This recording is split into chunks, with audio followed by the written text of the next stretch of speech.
नमस्कार मंडळी, यंदा 2026 मध्ये 15 फेब्रुवारी वार रविवार या दिवशी महाशिवरात्री असणार आहे. तर आजच्या व्हिडिओमध्ये आपण महाशिवरात्रीची सर्वात महत्त्वाची माहिती पाहणार आहोत. यंदाची महाशिवरात्री खास असणार आहे, त्याचं कारण काय, तसेच भगवान शिवाची निशित काळात पूजा करणे अत्यंत फलदायी असतं. तर निशित काळ म्हणजे काय, त्याची वेळ कोणती, तसेच महाशिवरात्रीचे 4 प्रहर आणि त्याच्या वेळा, या 4 प्रहारामध्ये शिवपूजा केल्याने आपल्या मनातील इच्छा पूर्ण होतात. तर या 4 प्रहारामध्ये पूजा कशी करावी ही संपूर्ण माहिती मी या व्हिडिओमध्ये तुम्हाला सांगणार आहे. त्यामुळे व्हिडिओ संपूर्ण पहा आणि कमेंट्स बॉक्समध्ये ओम नमः शिवाय लिहायला विसरू नका. तर मंडळी, यंदाची महाशिवरात्र साधी नाही तर अत्यंत खास असणार आहे. त्याचं कारण या दिवशी सर्वार्थ सिद्धी योग आणि अमृत सिद्धी योग या 2 दुर्मिळ योगांचा संगम आला आहे आणि हे दोन्ही योग हिंदू धर्मात अतिशय शुभ मानले जातात. महाशिवरात्री हा भगवान शंकराचा पवित्र दिवस आहे आणि या दिवशी सर्वार्थ सिद्धी योग आणि अमृत सिद्धी योग एकत्र येत असतील तर त्या दिवशी केलेली पूजा, व्रत, जप, तप, दान, धर्म याचे फळ अनेक पटींनी वाढते. सर्वार्थ सिद्धी योग म्हणजे सर्व इच्छा पूर्ण करणारा योग. या योगात केलेली कोणतीही शुभ कृती यशस्वी होते असे मानले जाते. आणि अमृत सिद्धी योग म्हणजे अमृतासारखा शुभ आणि फलदायी योग.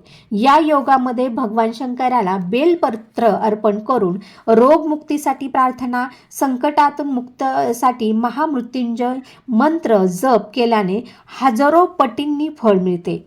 महाशिवरात्रीला भगवान शिवाची 4 प्रहारामध्ये पूजा करणे अत्यंत फलदायी मानलं जातं आणि त्यामध्ये निश्चित काळात केलेल्या पूजेची सिद्धी लवकर प्राप्त होते असं म्हटलं जातं. आता सर्वप्रथम निश्चित काळ म्हणजे काय ते पाहू. निश्चित काळ म्हणजे मध्यरात्रीची सर्वात शुभ वेळ.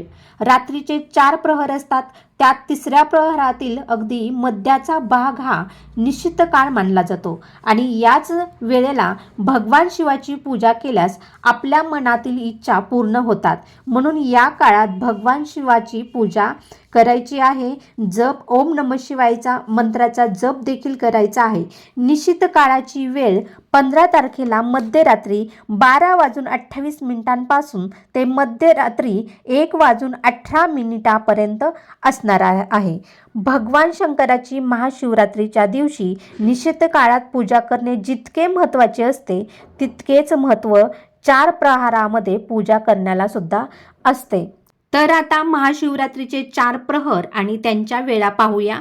शिवपूजेचा पहिला प्रहर हा 15 तारखेला सायंकाळी 6:11 पासून ते रात्री 9:23 असणार आहे. या पहिल्या प्रहारात शिवलिंगावर दुधाने अभिषेक करायचा आहे आणि ओम नमः शिवाय मंत्राचा 11 किंवा 21 वेळा जप करायचा आहे आणि प्रार्थना करायची आहे, हे देवांच्या देवा महादेवा, माझ्या घरात सुख, समृद्धी, ऐश्वर्य आणि समाधान नांदू दे.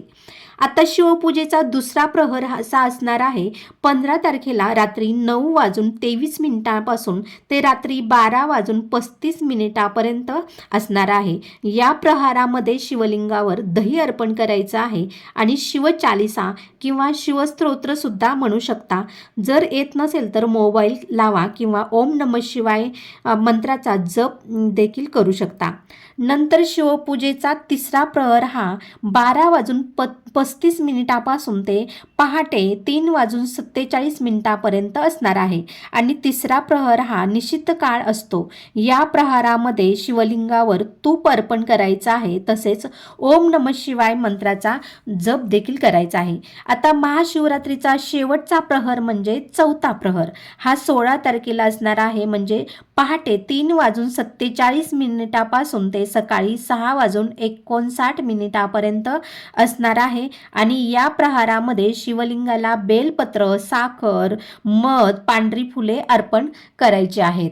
आता तुम्ही म्हणाल की या 4 प्रहारामध्ये शिवपूजा करायची का? दिवसभर महाशिवरात्रीच्या दिवशी पूजा आपण करू शकत नाही का? तर आपण पूजा करू शकतो. महाशिवरात्रीच्या दिवशी ब्रह्ममुहूर्तापासून ते 4 प्रहारापर्यंत तुम्ही कधीही शिवपूजा करू शकता. महाशिवरात्री दिवशी ब्रह्ममुहूर्तावर उठून अंघोळ करून स्वच्छ पांढरी कपडे घालायचे आहेत. पांढरे कपडे नसतील तर इतर कुठलीही चालतील, परंतु काळी कपडे घालू नका. नंतर आपल्याला रोजची देवपूजा करून शिवपूजा करायची आहे आणि संध्याकाळी प्रदोषकाळी धूप दिवा लावून पूजा करायची आहे आणि रात्रभर जागरण करून 4 प्रहारामध्ये शिवाची पूजा करायची आहे, ज्यामुळे आपल्या जीवनात सुख, शांती आणि आर्थिक प्रगती प्राप्त होते. त्याचबरोबर भगवान शिवशंकर आणि माता पार्वतीचा विवाह याच तिथीला झाला आहे, म्हणून या तिथीला अनन्यसाधारण महत्त्व आहे.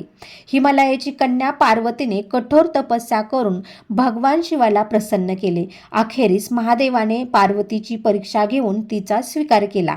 महाशिवरात्रीच्या रात्री शिव आणि पार्वतीचे शुभ लग्न संपन्न झाले, ज्याला शिव-पार्वती मिलन किंवा शिवरात्री असे म्हटले जाते. त्यामुळे ज्या मुला-मुलींचे विवाह जुळत नाहीत किंवा विवाह जुळवण्यास काही ना काही अडथळे येतात, त्यांनी या महाशिवरात्रीला भगवान शिवाची आणि माता पार्वतीची मनापासून पूजा करायची आहे, उपवास करायचा आहे. मंडळी, भगवान भोलेनाथ जेवढे रागीट आहेत तेवढेच ते भोळे देखील आहेत. महादेवाच्या मंदिरात जाऊन 1 तांब्याभर पाणी आणि बेलपत्र मनापासून वाहिलं तरी भगवान शिव प्रसन्न होतात. अशा प्रकारे आपल्याला महाशिवरात्रीला भगवान शिवाची तसेच माता पार्वतीची पूजा करायची आहे, उपवास करायचा आहे. उपवास एकादशी सारखा करायचा आहे. उपवासाचे पदार्थ खायचे आहेत, फळे, दूधही चालेल, परंतु इतर धान्यापासून जे बनवलेले पदार्थ आहेत ते चालणार नाहीत.